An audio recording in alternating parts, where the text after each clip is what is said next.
Hello प्यारे बच्चों, कैसे हैं आप लोग। आई बहुत अच्छे होंगे और क्लासेस को एंजॉय कर रहे होंगे। अब आप लोगों का परफॉर्मेंस देखकर बहुत अच्छा लगता है। अब आप लोगों को धीरे धीरे कॉन्फिडेंस आ रहा है, लेकिन अभी आप लोगों को बहुत ज़्यादा मेहनत करने की आवश्यकता है।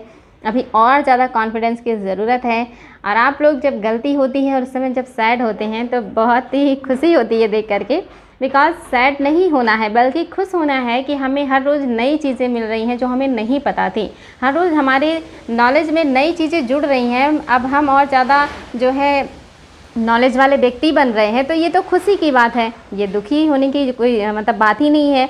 अगर आपके प्रश्न बहुत ज़्यादा सही हो रहे हैं, इसका मतलब अब आप नई चीज़ें नहीं पा रहे हैं या आप कुछ नया नहीं सीख रहे हैं। अगर आपसे गलतियाँ हो रही हैं, इसका मतलब आपको बहुत सारी नई नई चीज़ें मिल रही हैं जो आप लोगों के नॉलेज में बहुत सारी नई बातों को जोड़ रही हैं। तो गलती होने से खुश नहीं मतलब दुखी नहीं होना है, बल्कि खुश होना है कि आज मुझे नई चीज़ जानने को मिली। और सबसे खुशी की बात तो ये है कि आपको नई चीज़ सही टाइम पे जानने को मिल रहा है। यानी कि एग्ज़ाम में जाने से पहले सही चीज़ें जानने को मिल जाए और बहुत सारी चीज़ें जानने को मिल जाए और आपका नॉलेज बूस्ट हो जाए, ये आपके लिए खुशी की बात है। यानी कि जब प्रश्न गलत हो तो वहाँ पे स्माइल होना चाहिए कि हमने एक नई चीज़ सीखी जो हमें नहीं पता था। तो आप लोगों को बिल्कुल भी दुखी नहीं होना है, बल्कि अपनी मेहनत को और ज़्यादा बढ़ाने की ज़रूरत है। बेहतर परफॉर्मेंस करने की ज़रूरत है और ज़्यादा कॉन्फिडेंस लाने की ज़रूरत है। ये नहीं कि क्वेश्चन के दरमियान या क्लासेस के दरमियान जो आपने जवाब दे दिया वो सही हुआ या गलत, काम ख़त्म। बल्कि असली जो मेहनत का काम है इसके बाद शुरू होता है कि आप उसके बाद कितना मेहनत कर रहे हैं, किस तरह मेहनत कर रहे हैं, रिवीजन कर रहे हैं कि नहीं कर रहे हैं, और आप लोग कितना सीरियसली क्लास को देख रहे हैं। तो क्वेश्चन बच्चों आपके लिए डेली बहुत इंपॉर्टेंट होते हैं। किसी दिन आपके लिए बहुत सारे नए क्वेश्चन होते हैं और किसी दिन कुछ क्वेश्चन नए होते हैं। तो हर रोज़ और भी बहुत सारी बेहतर चीज़ें हम आपको देने की कोशिश कर रहे हैं। प्रयास है कि जितने भी महत्वपूर्ण एग्ज़ाम हैं जहाँ पे क्वेश्चन आए हैं वो सारे आप लोगों को प्रदान किए जाएं। साथ ही उससे जुड़ी हुई जितने इंपॉर्टेंट पॉइंट हैं जो आगे आपके लिए क्वेश्चन बन सकते हैं उसको भी आपको प्रदान किया जाए, ताकि आप लोग आने वाले टाइम में इतिहास के बहुत अच्छे नॉलेज रखने वाले व्यक्ति बन जाएं और कम से कम जो है महत्वपूर्ण प्रश्न तो आपके गलत ना हो। तो प्रयास हमारा जारी है बच्चों, और आप लोगों के प्यार, आप लोगों के कमेंट्स और आप लोगों के सपोर्ट के लिए आप लोगों को बहुत बहुत दिल से धन्यवाद। चलिए आज की क्लास की शुरुआत करते हैं और आज आपका पहला प्रश्न है, निम्नलिखित में से कौन सा स्थल किला, बंद और खाई से घिरा हुआ था। वेरी वेरी इंपॉर्टेंट बच्चों, कई बार एग्जाम में आया है। अब आप बताएंगे कि कौन सा है वो प्लेस जो कि किला बंद भी था और उसके चारों तरफ खाई भी खुदी हुई थी। आपको पता है प्राचीन काल में राजा लोग अपने किले के चारों तरफ खाई खोद दिया करते थे। काफ़ी गहरी खाई होती थी, उसमें मगरमच्छ जैसे खतरनाक जीव भी पाले जाते थे, ताकि अगर कोई आक्रमण करे तो उसको खाई से होकर गुजरना पड़े और वो उसको मतलब पार करना आसान ना हो। लेकिन ये जो आपका इनाम गांव है ये आपका ताम्रपाषाण कालीन बस्ती है जो कि महाराष्ट्र में है। जोरवे संस्कृति का नाम आपने सुना होगा कि महाराष्ट्र में जोरवे संस्कृति था महाराष्ट्र में। और इसके अलावा देखेंगे कि मध्य प्रदेश में आपका मालवा संस्कृति था, कायथा संस्कृति था। ऐसे ही आपके हरियाणा में, राजस्थान में, आपके जो गुजरात है, हर जगह एक एक संस्कृतियाँ थीं।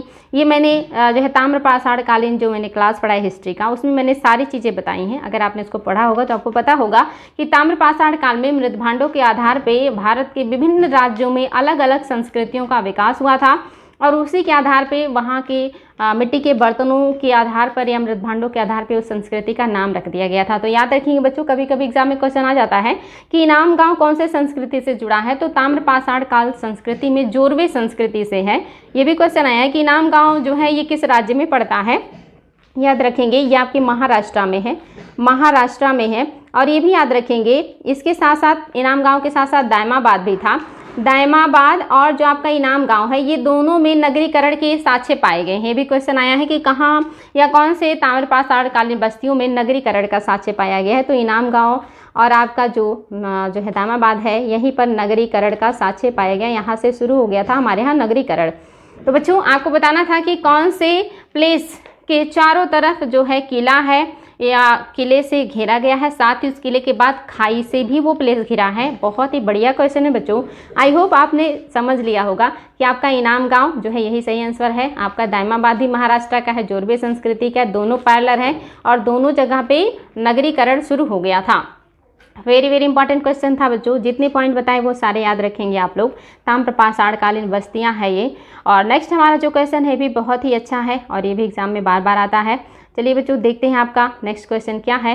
क्वेश्चन है, ताम्र पाषाण युग की कब्रों के संबंध में निम्नलिखित कथनों पर विचार कीजिए। आपको बताना है कौन सा है जो कि सत्य नहीं है। तो आपका क्वेश्चन है कि कौन सा आपका सही नहीं है। पहला है, महाराष्ट्र के लोग मृतकों को दक्षिण से उत्तर में दफनाते थे। दूसरा है, कब्र में मृतकों के साथ मिट्टी एवं तांबे की वस्तुएं रखी जाती थी। आपको बताना है बच्चों कि कौन सा कथन है जो कि सही नहीं है। तो चलिए मैं आपको ऑप्शन दे रही हूँ। ए में है केवल 1, बी में है केवल 2, सी में है जो है दोनों, और डी में है कि कोई नहीं, यानी कि कोई भी गलत नहीं है। अब आपको बताना बच्चों कि आपका इनमें से कौन सा है जो कि आपका सही नहीं है।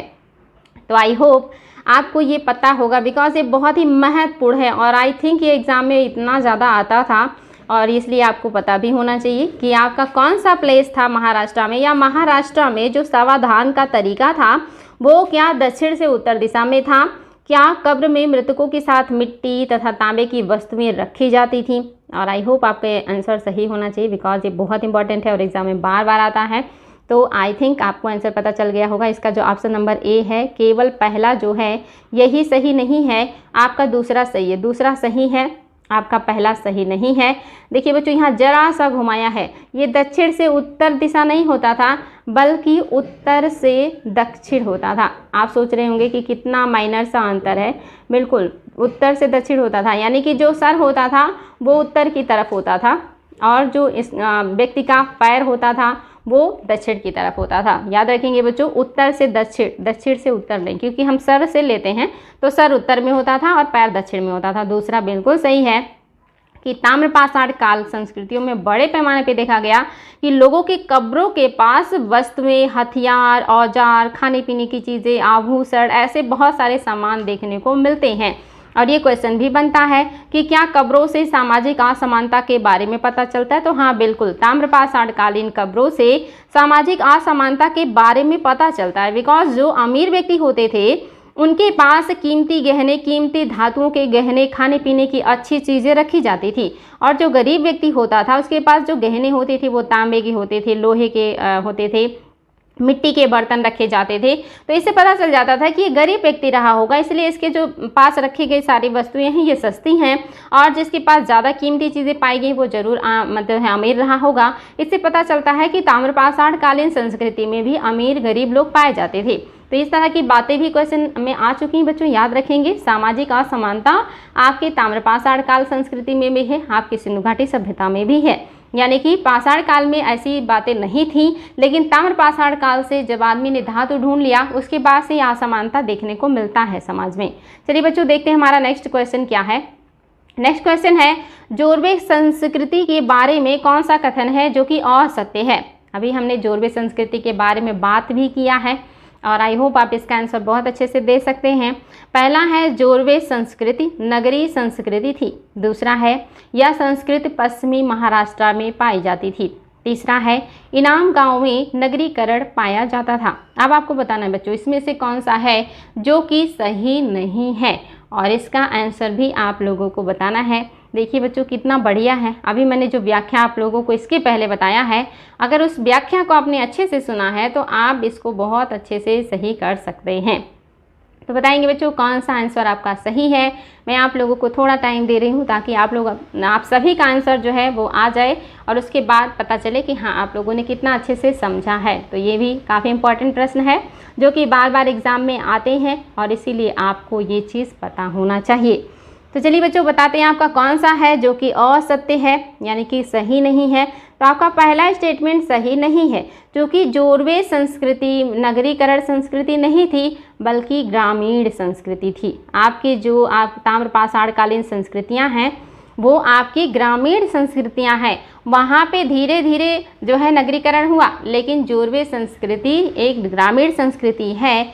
जो दो नगर मिले हैं या जो दो प्लेस हैं जिसमें आपका दायमाबाद है और आपका इनाम गांव है।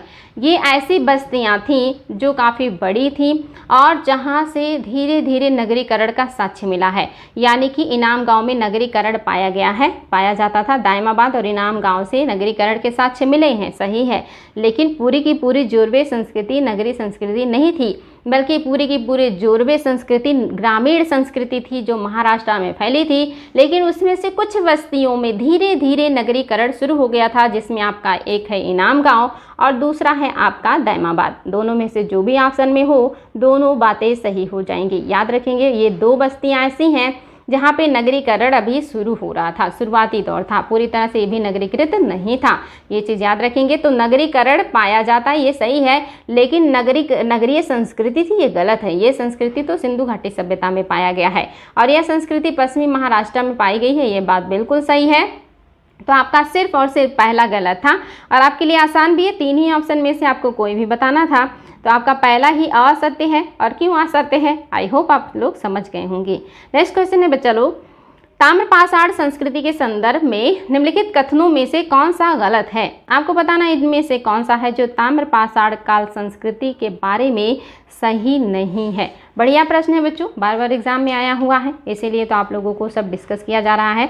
तो आपका ऑप्शन है इस काल में कपास की कृषि की जाती थी। दूसरा है इस काल के लोग केवल लाल मृदभांड का प्रयोग करते थे। दूसरा है आहड़ के लोग पत्थर के बने घरों में रहते थे। और चौथा, इस काल के लोग वस्त्र निर्माण विधि जानते थे। तो आप लोग बताएंगे बच्चों कि आपका कौन सा कथन है जो कि सत्य नहीं है, यानी कि गलत है। आपको गलत बताना है और आई होप आप इसका आंसर बहुत आसानी से बता सकते हैं कि कौन सा है जो कि आपका गलत है, यानी कि सही नहीं है। तो आई थिंक आप इसका आंसर बता सकते हैं कि आपका कौन सा है जो कि सही नहीं है। याद रखेंगे बच्चों, यहाँ पे जो है दिया है जो इस काल के लोग केवल यहाँ पे रहेगा बच्चों काले व लाल मृदभांड का प्रयोग करते थे। क्या ये सारी चीज़ें आप देख रहे हैं, क्या इसमें से कोई आपको गलत लग रहा है? तो आई थिंक आपको ये चीज़ पता होना चाहिए। अगर आपको याद हो तो मैंने बताया था कि जो कपास की खेती है ये सबसे पहले मेहरगढ़ में शुरू हो गया था। कपास जो है मेहरगढ़ में शुरू हो गया था और मेहरगढ़ जो है ये मैंने आपको बताया था कि ये कैसा था, नवपाषाण कालीन संस्कृति था। मेहरगढ़ जो है नवपाषाण काल का था।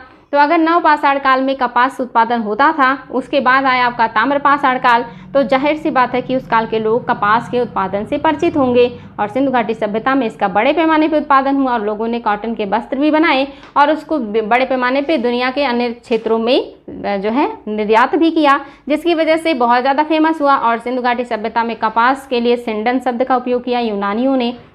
तो पहला सही है बच्चों कि इस काल में कपास की कृषि की जाती थी। इसके अलावा जो कह रहा है कि इस काल के लोग केवल काले व लाल मृदभांड का प्रयोग करते थे, ये गलत है बच्चों। आपको पता है ये काले और लाल मृदभांड की जो विशेषता है ये सिंधु घाटी सभ्यता की है। इस काल में जो मिट्टी के बर्तन हैं इस पर जो है सफ़ेद कलर का उपयोग भी किया गया है, लाल कलर का उपयोग भी किया गया है, ब्लैक कलर का उपयोग भी किया गया है। यानी कि इस काल के जो लोग हैं ये कई तरह के मृदभांड बनाते थे। खास करके काले व लाल मृदभांड के प्रयोग के साथ साथ चित्रित मृदभांडों का भी प्रयोग ये लोग करते थे। यानी कि काले लाल तो था ही, साथ ही केवल जो शब्द लग गया इसी वजह से गलत हो गया। यहाँ पे केवल नहीं होगा, यानी कि काले लाल के साथ साथ चित्रित जो है मृदभांड भी पाए गए हैं, यानी कि उन पर बहुत खूबसूरत चित्रकारी की गई है। ये चीज़ याद रखेंगे। वाइट कलर का भी उपयोग किया गया है। तो और अब आपको पता ही चल गया कि यही जो है आपका असत्य है। आपका तीसरा सही है, आहड़ के लोग पत्थर के बने घरों में रहते थे, बिल्कुल सही है। ये भी क्वेश्चन आ गया कि कौन से ताम्रपाषाण काल संस्कृति के लोग पत्थर के घरों में रहते थे, आहड़ के लोग। और चौथा भी सही है, इस काल के लोग वस्त्र निर्माण विधि जानते थे, बिल्कुल सही है। इस काल के लोग भी वस्त्र निर्माण करने लगे थे, लेकिन बड़े पैमाने पे जो वस्त्र निर्माण हुआ वो सिंधु घाटी सभ्यता में हुआ। वहाँ के लोग कॉटन और ऊनी वस्त्र दोनों बनाना जानते थे और दोनों का उपयोग करते थे। तो मैंने आपसे पूछा था कौन सा असत्य है, तो क्वेश्चन नंबर 4 का आपका असत्य जो है वो ऑप्शन नंबर 2 गलत है। और चलिए बच्चों आगे बढ़ेंगे और आपका जो आज का 5वां क्वेश्चन है, आपका 5वां क्वेश्चन है कि निम्नलिखित में से किस संस्कृति को हड़प्पा संस्कृति से पृथक माना जाता है। इसमें से कौन सी संस्कृति है जिसको हड़प्पा संस्कृति से पृथक माना जाता, अलग माना जाता है। तो आई होप आप ये भी बता सकते हैं। आपके सामने है मालवा, दूसरा है जोरबे, तीसरा है कायथा और चौथा आपका गढ़ेश्वर। ये भी काफ़ी इंपॉर्टेंट है बच्चों, और ये आपके लिए आसान भी होना चाहिए। आप इसे बहुत आसानी से बता सकते हैं कि कौन सा है आपका जो हड़प्पा संस्कृति से पृथक माना जाता है। किस संस्कृति को हड़प्पा संस्कृति से पृथक माना जाता है? क्या मालवा है, क्या जोरवे है, क्या कायथा है, गढ़ेश्वर है? तो ऑप्शन ए में है केवल पहला, ऑप्शन 2 में है या बी में है पहला दूसरा, ऑप्शन सी में है पहला दूसरा तीसरा और ऑप्शन डी में है केवल दूसरा। तो आपको बताना बच्चों कि कौन सी संस्कृति है जो हड़प्पा संस्कृति से पृथक पाया गया है। तो ये क्वेश्चन आपके लिए नया हो सकता है, लेकिन आज के बाद नहीं रहेगा। आपका जो एक और यानी कि ऑप्शन नंबर बी सही है, पहला और दूसरा। मालवा और जोरबे संस्कृति जो है ये हड़प्पा संस्कृति से पृथक है। मालवा संस्कृति मध्य प्रदेश में था, नर्मदा नदी के किनारे, और जोरबे संस्कृति जो था ये महाराष्ट्र में था। और ये दोनों जो है आपके हड़प्पा सभ्यता से पृथक हैं। ये चीज़ याद रखेंगे बच्चों। ऑप्शन नंबर 2 आपका करेक्ट है। आई होप आपको इसका आंसर समझ में आया होगा। ये भी बहुत इंपॉर्टेंट प्रश्न है, याद रखेंगे। चलिए बच्चों आगे बढ़ते हैं, और आपका छठा क्वेश्चन है, बहुत ही बढ़िया क्वेश्चन, एग्जाम में कई बार आया है और इससे आपके बहुत सारे जो है नॉलेज में बढ़ोतरी होने वाली है। बहुत सारी चीज़ें आपको समझ में आएंगी। क्वेश्चन है, कौन सा युग्म सही सुमेलित नहीं है? और ये सारी बातें ताम्रपाषाण काल की है, ये भी याद रखेंगे। पहला है, क्या पूर्वी भारत में आंशिक समाधान होता था? दूसरा है, क्या पश्चिमी भारत में संपूर्ण समाधान होता था? तीसरा है, क्या दक्षिणी भारत में पूरब पश्चिम दिशा में जो है समाधान होता था? और चौथा है, क्या महाराष्ट्र में दक्षिण उत्तर दिशा में समाधान होता था? वेरी इजी क्वेश्चन बच्चों, ये क्वेश्चन में कोई दम नहीं है। आप लोग इसको बहुत आसानी से सॉल्व कर सकते हैं और बहुत बढ़िया है ये क्वेश्चन। इससे आपको जो है ताम्रपाषाण काल में जितने तरह के समाधान थे आप उसको बता सकते हैं।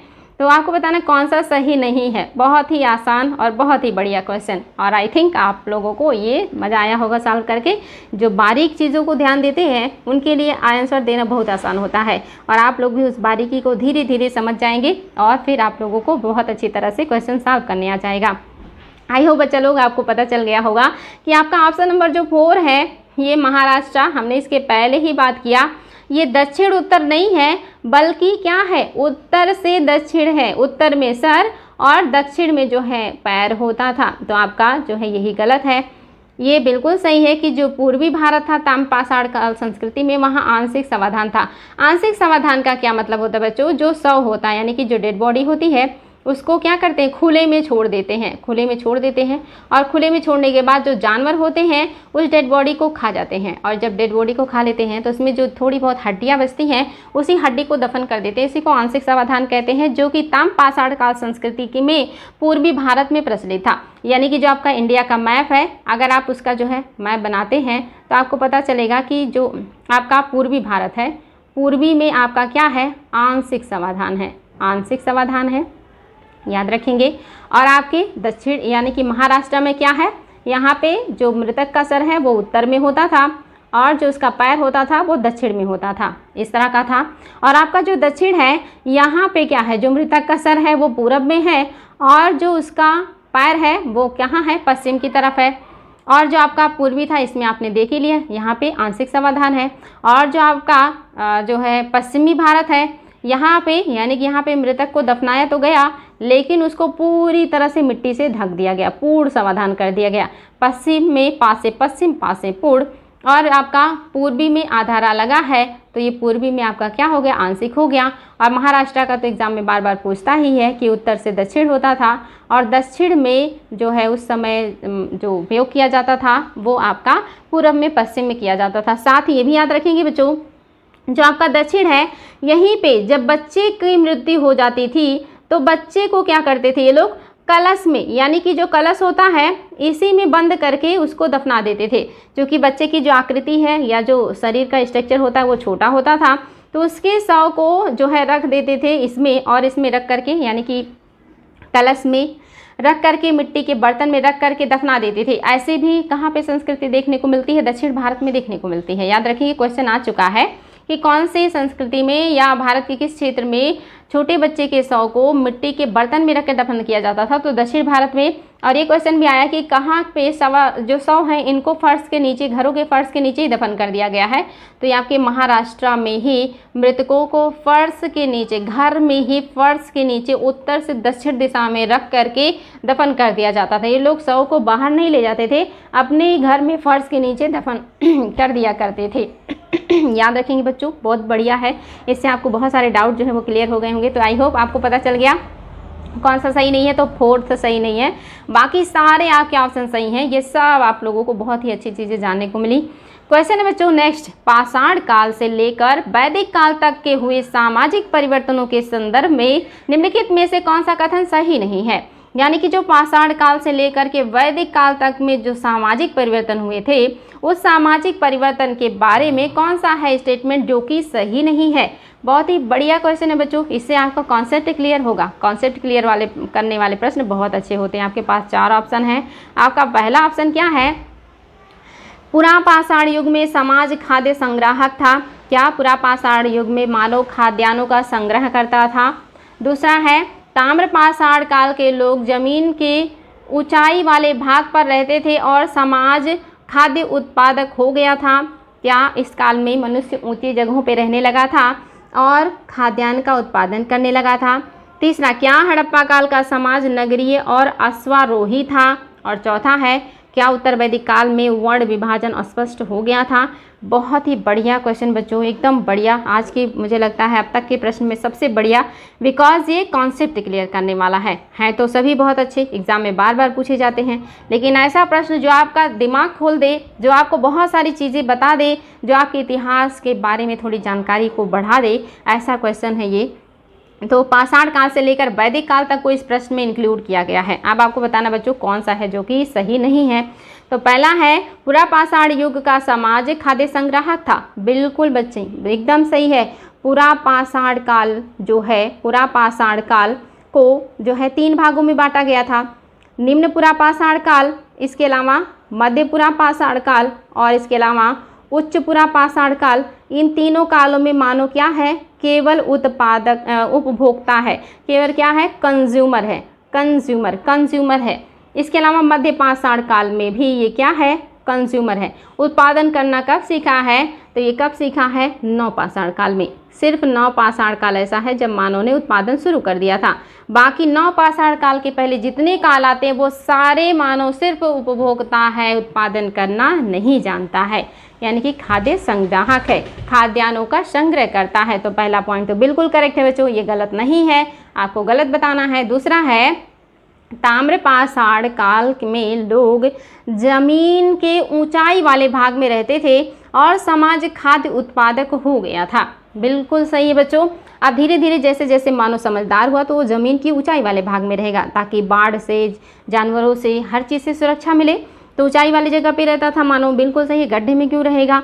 और इसके अलावा ये उत्पादक है। बिल्कुल, आपको मैंने बताया नवपाषाण काल से उत्पादन शुरू हो गया है और नवपाषाण काल के बाद ही तो आपका ताम्रपाषाण काल आया है। तो जाहिर सी बात है अगर इसके पहले उत्पादन शुरू हो गया है तो ये लोग भी उत्पादन करेंगे। तो बिल्कुल सही बच्चों, दूसरा स्टेटमेंट भी बिल्कुल करेक्ट है, नो डाउट, आपको भी नहीं होना चाहिए।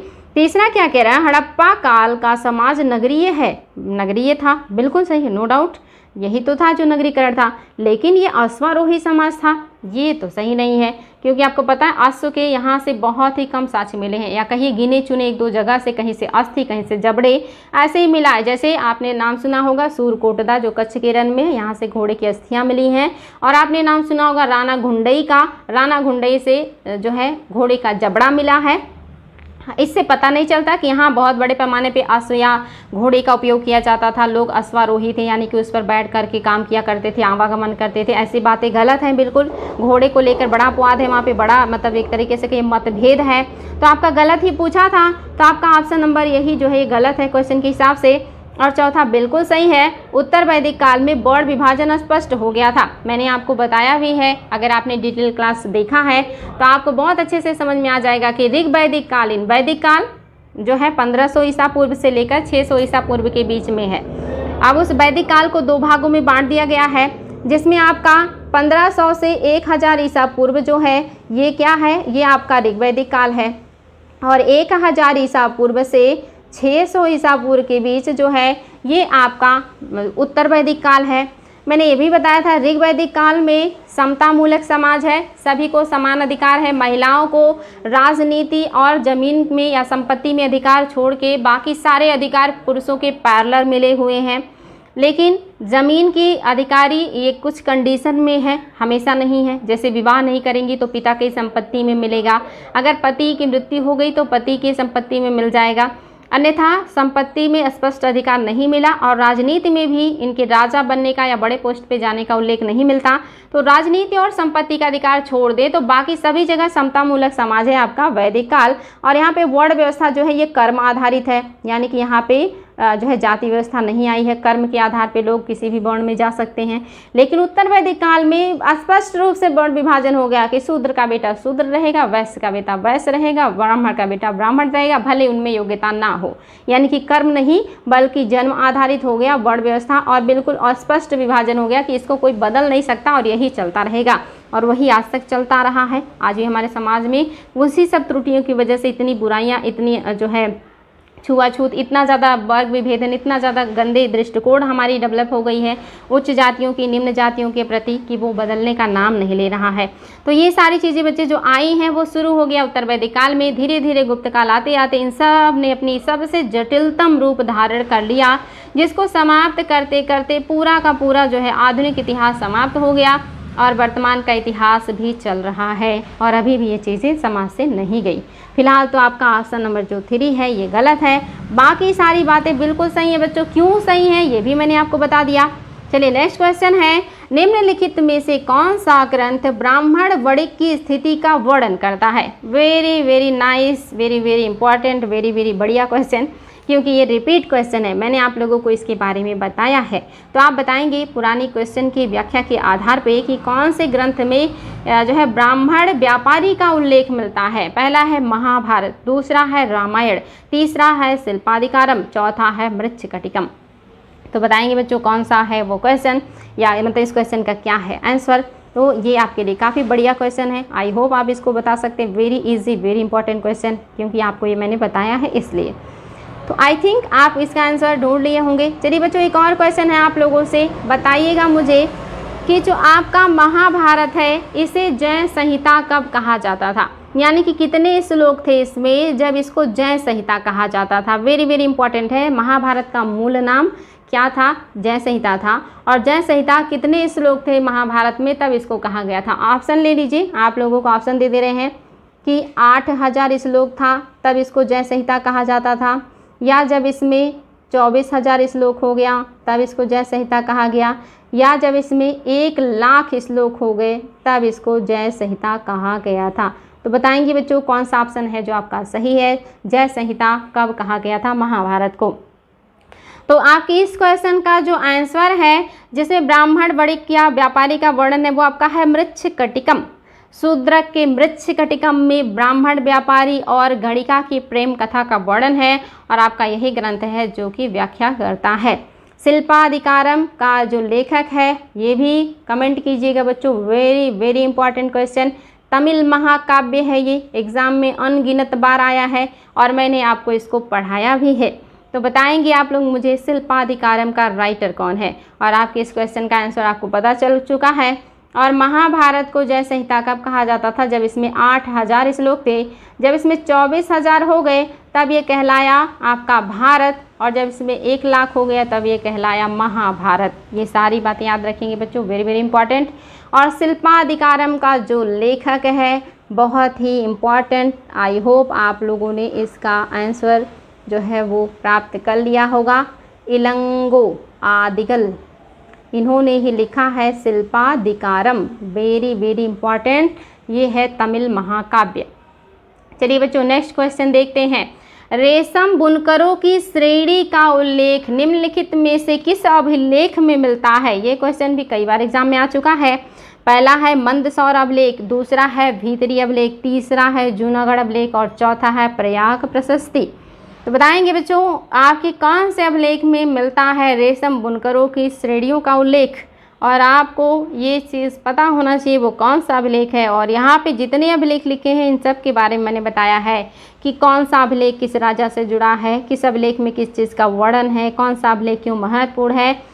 तो आई होप आपने आंसर को प्राप्त कर लिया होगा कि रेशम बुनकरों की श्रेणी का उल्लेख निम्नलिखित में से ऑप्शन नंबर 1 सही है, मंदसौर अभिलेख में मिलता है। अब आपके लिए क्वेश्चन है बच्चों, ये अभिलेख किस राजा का है, फटाफट आंसर दीजिए।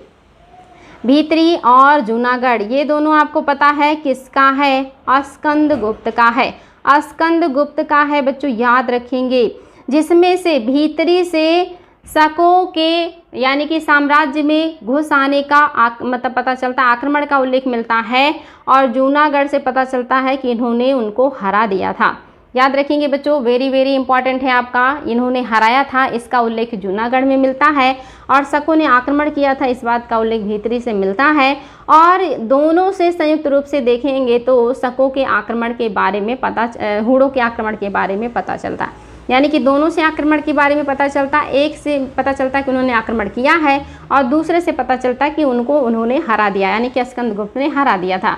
और प्रयाग प्रशस्ति सबको पता है कि समुद्रगुप्त से जुड़ा है, जिसको लिखा है इनके दरबारी कवि हरिसेन ने। अब क्वेश्चन में आई होप आपको ये आंसर पता होगा। एक और क्वेश्चन, क्योंकि मैं इसको बहुत अच्छे से बताई हूँ कि प्रयाग प्रशस्ति में किसका लेख नहीं मिलता है। वेरी वेरी इंपॉर्टेंट बच्चों, किसका लेख प्रयाग प्रशस्ति में नहीं मिलता। पहला ऑप्शन है अकबर, दूसरा ऑप्शन है अशोक, तीसरा ऑप्शन है बीरबल, और आपका चौथा ऑप्शन है जहांगीर। बताएंगे बच्चों कि किसका लेख आपके प्रयाग प्रशस्ति या इलाहाबाद स्तंभ लेख में नहीं मिलता। पहला ऑप्शन है अकबर, दूसरा ऑप्शन है अशोक, तीसरा ऑप्शन है बीरबल, और चौथा ऑप्शन है आपका जहांगीर। तो आई थिंक इस क्वेश्चन का आपका जो आंसर था ये मंदसौर था, और मंदसौर के जो लेखक हैं या जिसको समर्पित है वो है कुमारगुप्त प्रथम, जो कि नालंदा विश्वविद्यालय के संस्थापक हैं, गुप्त साम्राज्य के राजा हैं, चंद्रगुप्त द्वितीय के पुत्र हैं कुमारगुप्त, इन्हीं से जुड़ा है मंदसौर अभिलेख। और आपके इस क्वेश्चन में कि कौन प्रयाग प्रशस्ति में जिसकी लेख नहीं मिलते, वो है अकबर। अशोक का मिलता है, बीरबल का मिलता है, जहांगीर का मिलता है, समुद्रगुप्त का मिलता है, लेकिन अकबर का लेख नहीं मिलता है। इन्होंने कौशाम्बी से इसको उठा करके इलाहाबाद में लाकर रखा था। चलिए बच्चों, नेक्स्ट क्वेश्चन भी बहुत बढ़िया क्वेश्चन है। निम्नलिखित में से कौन सा वैदेशिक आख्यान भारत इटली व्यापार का वर्णन करता है। कौन सा वैदेशिक आख्यान है जो भारत और इटली के बीच व्यापार का वर्णन करता है। Very very important, I hope आप इसका आंसर बहुत अच्छे से बता सकते हैं। पहला ऑप्शन है आपका इंडिका, दूसरा ऑप्शन है आपका नेचुरल हिस्टोरिका, तीसरा ऑप्शन है पेरिप्लस ऑफ एरिथ्रियन सी, और चौथा है जियोग्राफी। आई होप आप जो है बता सकते हैं बच्चा लोग कि आपका कौन सा आंसर है जो भारत और इटली व्यापार का वर्णन करता है।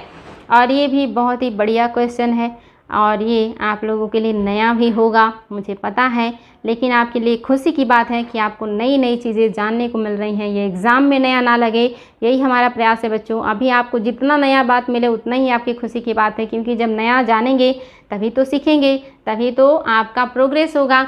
जिस दिन हम सीखना छोड़ देते हैं उस दिन हमारा प्रोग्रेस समाप्त हो जाता है। इसलिए कभी भी सीखने से पीछे नहीं हटना, बल्कि हमेशा सीखने के लिए तैयार रहना। और अगर कोई आपको नई नई बातें उपलब्ध करा रहा है, नई नई चीज़ें आपको सिखा रहा है, तो आपके जीवन में प्रगति का काम कर रहा है। तो आपके जीवन में प्रगति हो रही है हर रोज़, और इस प्रगति को खुशी से एक्सेप्ट कीजिए और बहुत अच्छे से मेहनत कीजिए। हमारी दुआएं और आशीर्वाद दोनों आप लोगों के साथ है, और साथ ही ढेर सारा प्यार भी।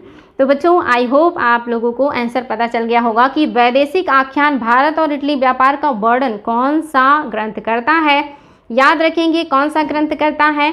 ऑप्शन नंबर 2 आपका बिल्कुल सही है, नेचुरल हिस्टोरिका करता है।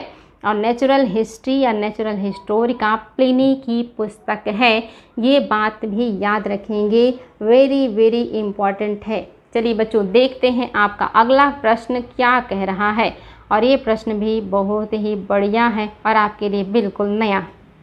चलिए बच्चों, देखते हैं। पहला है, सेलुकस की सेना में सेनापति जिसने चंद्रगुप्त के समय में भारत पर आक्रमण किया। क्या जो जराक्सिस था ये आपके सेलुकस की सेना में सेनापति था जिसने चंद्रगुप्त के समय में भारत पर आक्रमण किया था। दूसरा, डेरियस का उत्तराधिकारी जिसने उत्तर पश्चिम भारत को जीता या जीतकर अपना 20वां प्रांत या छत्रप बनाया था। और तीसरा है या सी है, एक यूनानी यात्री जिसने मौर्य काल का विस्तृत वृत्तांत दिया है। और डी है, इनमें से कोई नहीं, या चौथा इनमें से कोई नहीं। तो बताना बच्चों कि जराक्सिस कौन था। बहुत ही अच्छा क्वेश्चन है बच्चों, याद रखेंगे और फटाफट इसका आंसर देंगे कि कौन सा है जो कि सही है। और आई होप आप इसका आंसर बता सकते हैं कि जराक्सिस कौन था। तो ये तो आपको पता ही होना चाहिए कि इस समय जो सेलुकस की सेना में सेनापति जिसने चंद्रगुप्त के समय आक्रमण किया, ऐसी कोई बात नहीं है, ऐसा कोई उल्लेख मैंने आप लोगों के सामने नहीं किया है हिस्ट्री के क्लास में। और ये यूनानी यात्री है जो मौर्य काल का विस्तृत वर्णन देता है, ऐसा भी आपने कभी कहीं नहीं पढ़ा होगा। अगर ऐसा होता तो जाहिर सी बात है ज़रूर पढ़ा होता। तो आपका कौन सा सही बच्चों, आपका ऑप्शन नंबर 2 सही है।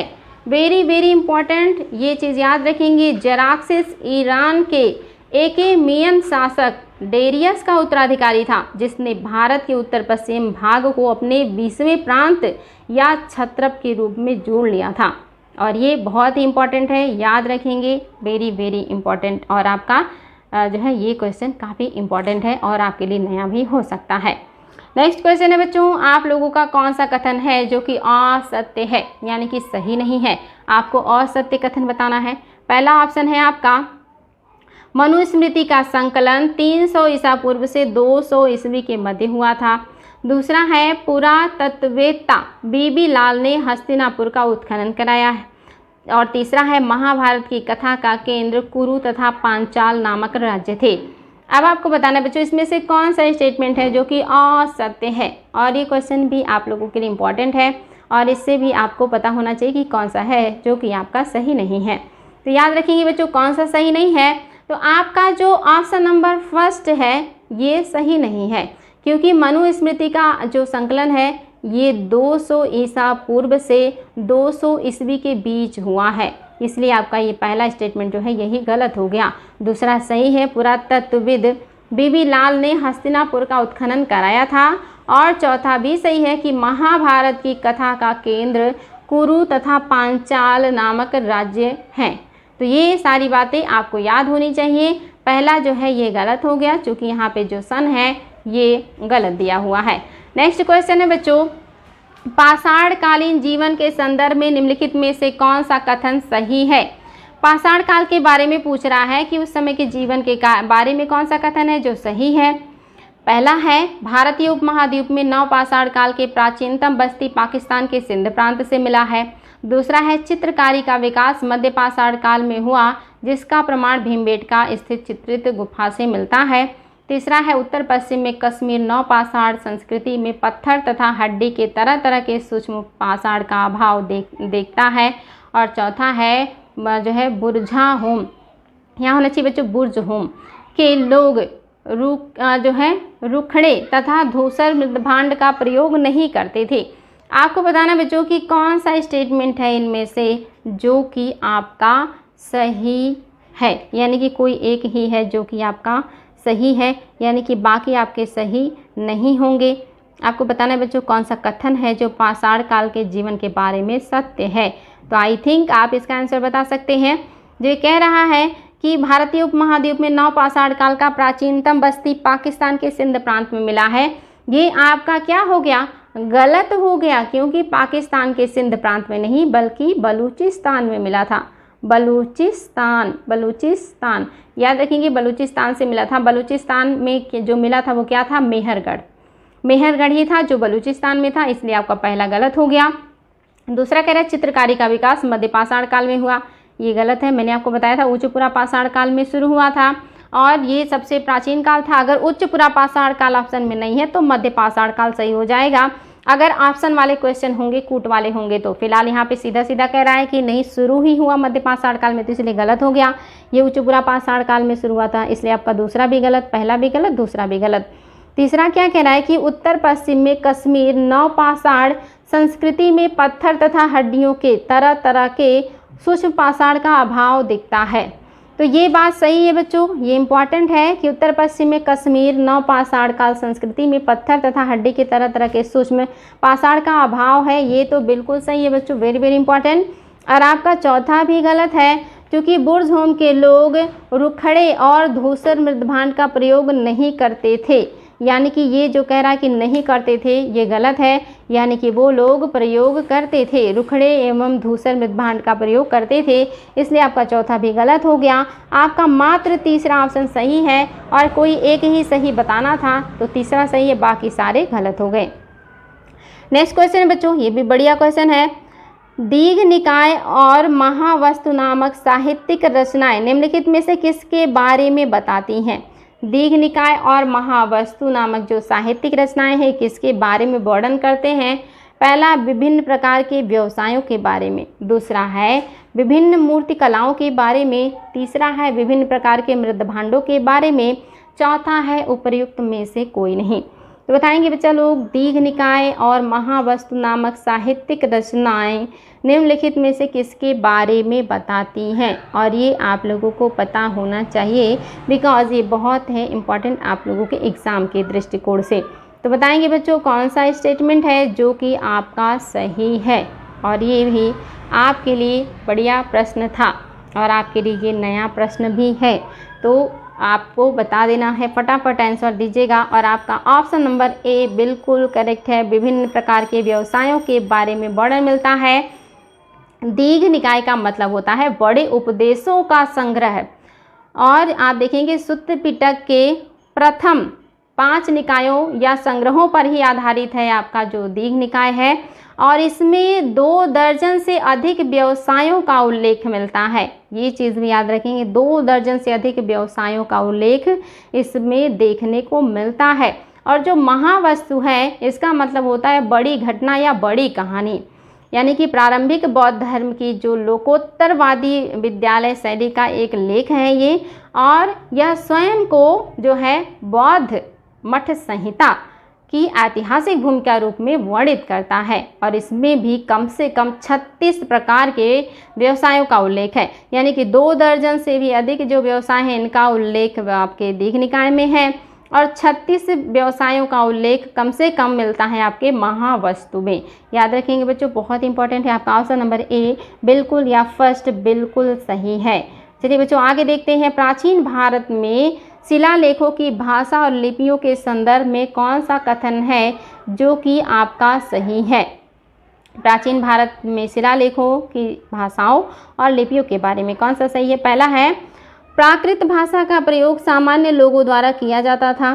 क्या प्राकृत भाषा का प्रयोग सामान्य लोग या आम लोग करते थे? दूसरा, प्राकृत भाषा में लिखे गए अधिकांश शिलालेख ब्राह्मी लिपि में थे।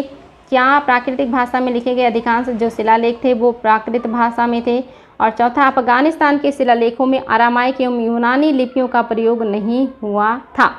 बहुत ही आसान है बच्चों आप लोगों के लिए। मैंने इसको व्याख्या के दरमियान सारी चीज़ें बताई हैं, तो आपको ये आंसर बताने में ज़रा भी दिक्कत नहीं होना चाहिए कि प्राचीन भारत के शिलालेखों की भाषा और लिपियों के संदर्भ में कौन सा कथन है जो सही नहीं है। तो पहला बिल्कुल सही है। आम लोग जो है प्राकृत भाषा बोलते थे और जो है इनके द्वारा प्राकृत भाषा का ही उपयोग किया जाता था।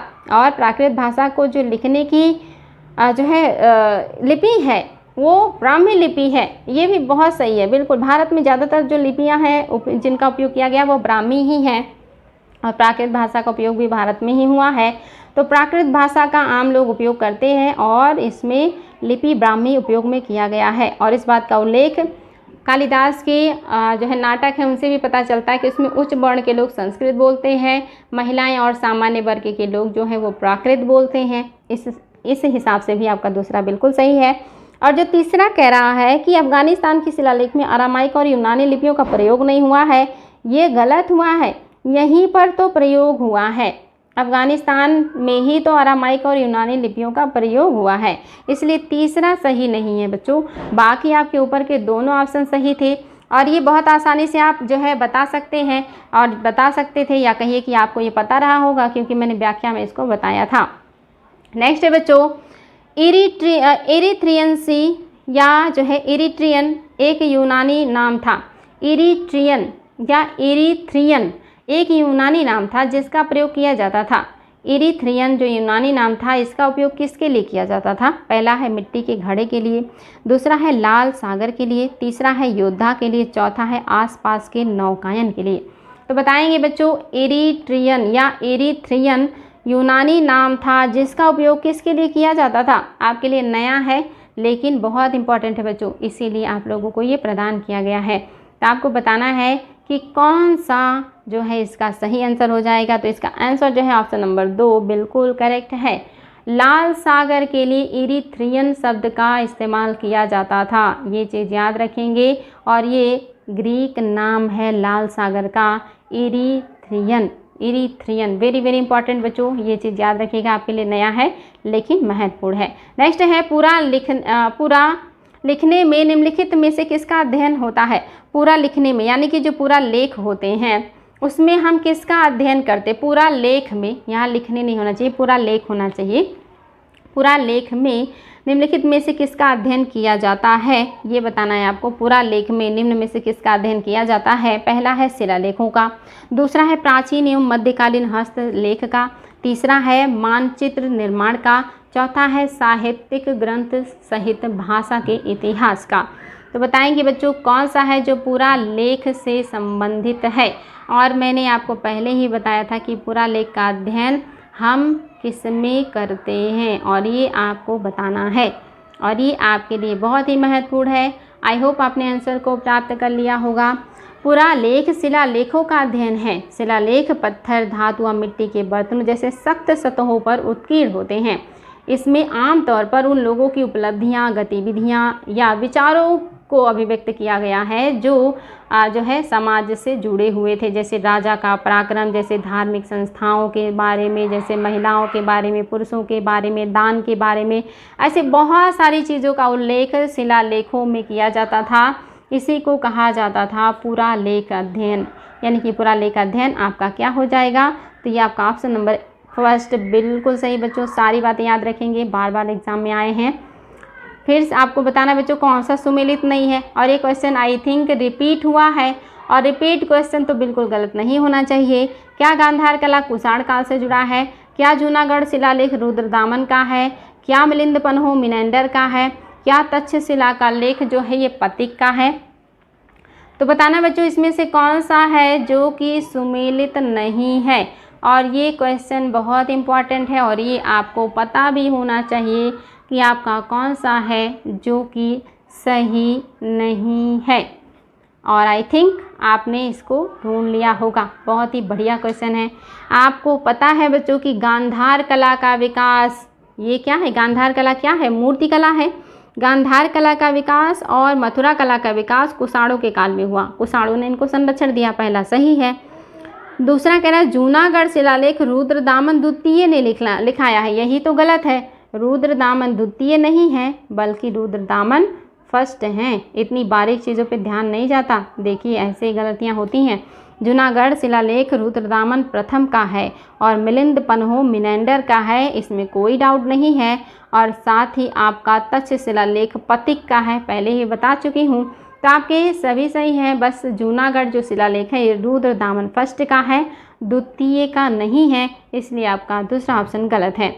निम्नलिखित में से किस स्थानों से मध्य पाषाण काल के पशुपालन के प्रमाण मिले हैं? Very easy, very important question, exam में अनगिनत बार आया है, चाहे छोटे एग्जाम हो या बड़े एग्जाम हो, ये क्वेश्चन तो बनता ही बनता है। ये मैं आपको व्याख्या के दरमियान बता भी चुकी हूँ बच्चों कि निम्नलिखित में से कौन से स्थान से जो कि मध्य पाषाण कालीन है, यहाँ से पशुपालन के साक्ष्य मिले हैं, जो कि मध्य पाषाण काल तक मानव धीरे धीरे पशुपालन शुरू कर दिया था और अपना जो है पशुओं को पालतू बनाना शुरू कर दिया था। तो आई थिंक आपको पता होगा क्या ये औंधे है या बोरी है या बागोर है या लेखहिया है। आप इसका आंसर बच्चों फटाफट देंगे बिना देर किए, बिकॉज ये बहुत ही बढ़िया प्रश्न है और मैंने आपको व्याख्या के दरमियान बताया भी था कि जो बागोर है यही है। इसके अलावा एक और भी प्लेस है जहाँ से पशुपालन के साक्ष्य मिले हैं मध्य पाषाण काल से, वो प्लेस कौन सा है बच्चों फटाफट बताएंगे। तो आपका जो ऑप्शन है 3 है बागोर सही है। और बागोर किस राज्य में है? राजस्थान। ये भी याद रखेंगे, एग्जाम में आता है कि कौन से राज्य में है, राजस्थान राज्य में है बागोर। वेरी वेरी इंपॉर्टेंट है बच्चों। और दूसरा जो है वो एमपी में है, मध्य प्रदेश में है, और उस प्लेस का नाम आप लोगों को बताना था, आदमगढ़। आदमगढ़ में है, याद रखेंगे बच्चों, ये एग्जाम में कई बार आता है, Adamgarh. Very very important, Adamgarh MP में है और ये आपका राजस्थान बागोर में। ये 2 प्लेस ऐसे हैं जो मध्य पाषाण काल से जुड़े हैं, जहाँ से पशुपालन के प्राचीनतम साक्ष्य मिले हुए हैं। वेरी वेरी इंपॉर्टेंट बच्चों, याद रखिएगा इसको। नेक्स्ट है कोपेनहेगन संग्रहालय की सामग्री से पाषाण जो है वो कहाँ से मिले हैं? कोपेनहेगन सामग्री या संग्रहालय की सामग्री से पाषाण कहाँ से और लौह युग का त्रियुगीय विभाजन किया गया? यानी कि यहाँ पे बताना है बच्चों कि कौन से व्यक्ति हैं जिन्होंने कोपेनहेगन संग्रहालय से मिली हुई सामग्री के आधार पर जो आपका युग है इसको 3 भागों में बांटा था। आपको उस व्यक्ति का नाम बताना है जिन्होंने कोपेनहेगन सामग्री जो है संग्रहालय की सामग्री से पाषाण कांस्य, याद रखेंगे बच्चों, यहाँ पे क्या होगा? पाषाण होगा, ये होगा कांस्य, पाषाण कांस्य और लौह युग की 3 युग में विभाजित किया है। बताइए बच्चों, बहुत ही बढ़िया क्वेश्चन है, बार बार आता है। बताइएगा बच्चा लोग कि कौन से व्यक्ति हैं जिन्होंने कोपेनहेगन संग्रहालय के सामग्री के आधार पर पाषाण युग को 3 भागों में बांट दिया था, या भारत की जो प्राचीन इतिहास है इसको 3 भागों में बांटा था, पाषाण कांस्य और लौह काल। और ये क्वेश्चन बहुत ज़्यादा आता है। ये आपके कौन है? ये हैं थॉमस महोदय हैं जिन्होंने कोपेनहेगन संग्रहालय की सामग्री के आधार पर पाषाण काल, कांस्य काल और लौह युग में 3 युगीय विभाजन किया था। बच्चों वेरी वेरी इंपॉर्टेंट है, इसको आप लोगों को याद होना चाहिए। एग्जाम में बार बार आता है प्रश्न कि ये काम किसने किया था, और कई बार तो आ जाता है कि जो थॉमसन है इन्होंने कौन से काल विभाजन इनमें से नहीं किया था, तो बीच में आपका एक ही दे देगा जो है ताम्र पाषाण काल, और इस तरह से आपका एलिमिनेट करना होगा। यानी कि ये 3 तो आपको बिल्कुल रटे होने चाहिए, बहुत ही अच्छे हैं। चलिए बच्चों देखते हैं आपका नेक्स्ट क्वेश्चन क्या कह रहा है। नेक्स्ट क्वेश्चन कह रहा है कौन सा युग्म सुमेलित है? पहला है क्या विक्रमांक चरित जो है ये संध्या का नंदी का है। दूसरा कह रहा रामचरित क्या ये बिल्हड़ का है। तीसरा कह रहा हर्षचरित क्या ये आपके बाणभट्ट का है। इनमें से कौन सा है जो कि सुमेलित है? यानी कि कोई एक ही है जो कि सुमेलित है, और आपको 3 ही ऑप्शन है, इनमें से कोई एक बताना है। तो बताएंगे बच्चों कि आपका कौन सा है जो कि सुमेलित है, यानी कि एक ही सुमेलित है, बाकी सुमेलित नहीं है। तो आई थिंक आप इसका आंसर बता सकते हैं। आपका जो आंसर होगा वो क्या हो जाएगा? आप सबको पता है हर्षवर्धन के दरबारी कवि कल्हड़ थे और इन्होंने लिखा था बाणभट्ट। वेरी वेरी इंपॉर्टेंट है बच्चों, याद रखेंगे, बहुत ही ज़्यादा एग्जाम में आता है। सॉरी, इनके जो बाणभट्ट हैं, ये जो बाणभट्ट हैं ये क्या है? यही तो है जो है हर्ष के दरबारी कवि। वेरी वेरी, कल्हड़ बार बार मुझे आ जाता है। कल्हड़ जो हैं ये जय सिंह द्वितीय जो कि कश्मीर के राजा थे, उनके दरबारी कवि थे, जिन्होंने लिखा है राज तरंगिणी, जिसमें पता चलता है कश्मीर का इतिहास। साथ ही उन्होंने हर्ष का भी वर्णन किया। तो हर्ष के दरबारी कवि बाणभट्ट हैं जिन्होंने हर्षचरित लिखा है। बिल्कुल सही है। क्या रामचरित बिल्हड़ का? नहीं, ये आपका जो है केवल तीसरा सुमेलित है, क्योंकि जो विक्रमांक देव चरित है इसकी रचना बिल्हड़ ने किया है। याद रखेंगे, विक्रमांक चरित की जो रचना है ये बिल्हड़ ने किया है। और आपका जो है नेक्स्ट है रामचरित की जो रचना है ये किसने किया है? याद रखेंगे, इसकी रचना जो है ये किया है संध्याकर नंदी ने। रामचरित की जो रचना है ये संध्याकर नंदी ने किया है। विक्रमांक देव चरित का बिल्हड़ ने किया है और हर्षचरित का बाणभट्ट है। तो आपका केवल तीसरा सुमेलित था बच्चों, पहला दूसरा मिसमैच था, एक दूसरे का गलत जगह दे दिया था। नेक्स्ट पे जाएंगे बच्चों, विदेशी होते हुए भी भारत में आकर बसा था, उसने ही सबसे पहले विश्व युद्ध संस्कृत भाषा में विशुद्ध, बच्चों यहाँ पे होगा विश्व युद्ध नहीं है, विशुद्ध, यानी कि विशुद्ध मतलब बिल्कुल शुद्ध, विशुद्ध संस्कृत भाषा में लंबा अभिलेख जारी किया था। वो कौन था जो भारत में आके बसा भी और उसने संस्कृत का बहुत ही लंबा अभिलेख लिखा था? क्या मिनेंडर थे, क्या रुद्रदामन थे, क्या चंद्रगुप्त थे, क्या कनिष्क थे? बहुत ही बढ़िया क्वेश्चन है बच्चों और एग्जाम में बार बार आता है, ये चीज़ याद रखेंगे। और बहुत ही बढ़िया और इम्पॉर्टेंट क्वेश्चन, ऑप्शन नंबर 2 आपका सही है। मैंने आपको पहले ही बताया था, आपके लिए ये आसान था कि रुद्रदामन फर्स्ट का जो जूनागढ़ अभिलेख है, सॉरी जो गिरनार अभिलेख है, यही जो है आपका शुद्ध संस्कृत या विशुद्ध संस्कृत में लिखा गया अभिलेख है। और ये बार बार एग्जाम में आया है, याद रखेंगे। रुद्रदामन ने अपना जो अभिलेख लिखवाया है, इसी से पता चलता है कि ये विशुद्ध संस्कृत में लिखा है। और इससे मैंने बताया था 4 राज्यपाल और 4 राजाओं का वर्णन मिलता है। वेरी वेरी इंपॉर्टेंट था बच्चों, इसको भी याद रखेंगे। नेक्स्ट क्वेश्चन है आपका, महापाषाण संस्कृत के संदर्भ में निम्नलिखित कथनों पर विचार कीजिए, कौन सा असत्य है। महापाषाण काल के बारे में कौन सा कथन है जो कि सही नहीं है।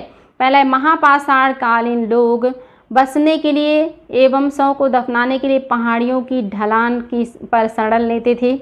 दूसरा है, यह लोग धान एवं ज्वार उगाते थे या उगाना जानते थे। तीसरा, इन लोगों को लोहे का प्रयोग का ज्ञान नहीं था।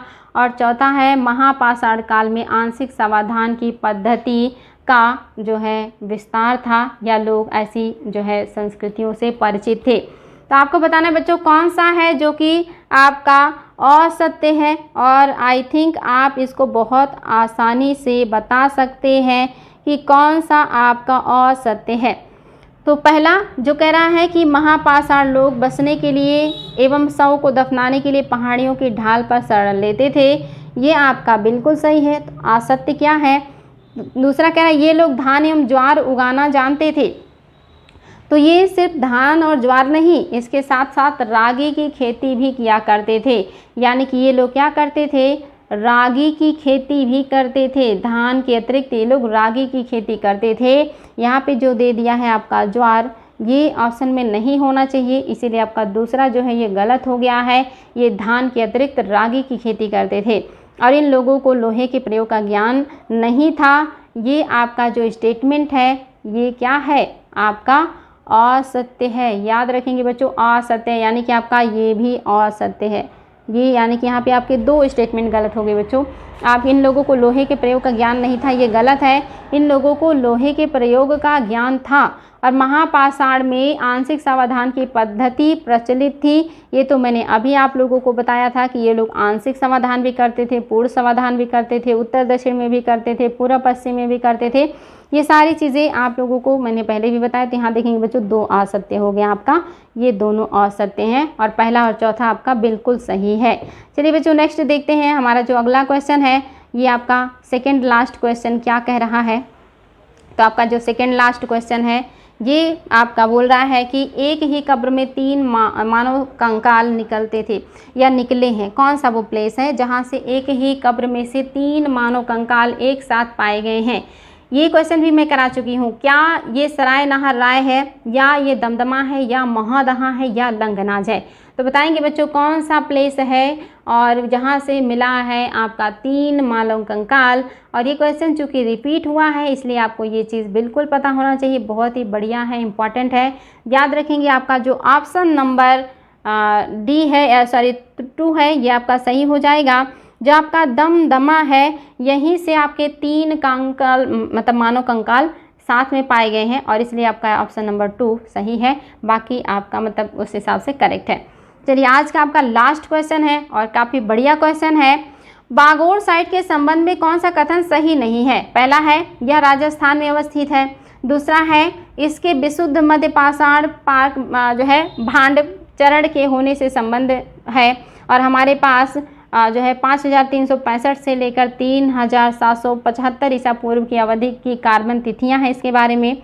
और तीसरा इसके प्रारंभ से ही कृषि संबंधित चिन्ह पाए गए हैं। और चौथा है जब जो है बैल, भेड़, बकरी और सूअर के का करीब 5000 ईसा पूर्व में ही पालतू पशु बनाए जाने का उल्लेख मिलता है। तो बताएंगे बच्चों कौन सा है जो कि आपका सही है। और आई होप आप इसको बता सकते हैं कि आपका कौन सा है जो कि आपका सही नहीं है, यानी कि असत्य है। आपको सही नहीं बताना है, कोई एक गलत है और बाकी आपके क्या हैं, सही हैं। तो ये क्वेश्चन आपके लिए थोड़ा हार्ड भी हो सकता है, थोड़ा बड़ा भी है, लेकिन ध्यान देंगे। पहला तो बिल्कुल सही है, यह राजस्थान में अवस्थित है। सबसे पहले पशुपालन के साक्ष्य यहीं से मिले हैं। जो आपका दूसरा ये भी सही है, इसके विशुद्ध मध्य पाषाण पाक भांड चरण के होने के संबंध में हमारे पास जो है 5365 से 3775 ईस्वी पूर्व या ईसा पूर्व की अवधि की कार्बन तिथियां हैं। तीसरा जो कह रहा है, इसके प्रारंभ से ही कृषि संबंधी चिन्ह पाए गए हैं। ऐसे कोई बात नहीं है कि इसके प्रारंभ से ही कृषि चिन्ह पाए गए हैं। आपका जो ऑप्शन नंबर 3 है यही जो है आपका गलत है। और चौथा भी सही है कि यहाँ से जो है जब बैल भेड़ बकरी और सुअर आदि जो है करीब 5000 ईसा पूर्व से ही पालतू बनाए जाने के साक्ष्य भी मिले हैं। ये सारी बातें सही हैं बच्चों, और बहुत ही इम्पॉर्टेंट है, ये सारी चीज़ें याद रखेंगे। और जो है वेरी वेरी इंपॉर्टेंट आप लोगों के लिए क्वेश्चन है, आंसर दीजिएगा कि जो आपका चिराद है ये कौन से राज्य में है। चिराद कौन से राज्य में है, कौन से राज्य में है। और साथ ही जो है यहाँ से किस पशु के हड्डियों के साक्ष्य मिले हैं, किस पशु के हड्डियों के साक्ष्य मिले हैं। इसका आप लोग आंसर दीजिएगा कि किस पशु के हड्डियों के साक्ष्य मिले हैं। इसका आंसर आप लोग कमेंट बॉक्स में देंगे कि चिराद किस राज्य में है, किस काल से संबंधित है और यहाँ से किस पशु के हड्डियों के साक्ष्य मिले हैं। ये एग्ज़ाम में बहुत ज़्यादा आया है और इसीलिए आप लोगों को इसका आंसर कमेंट बॉक्स में देना है। इसका आंसर दीजिएगा बच्चों कमेंट बॉक्स में। फिर हम नेक्स्ट डे और भी बेहतरीन प्रश्नों के साथ मिलेंगे। आज के लिए इतना ही। Thank you so much. Have a nice right मतलब जो है रात्रि।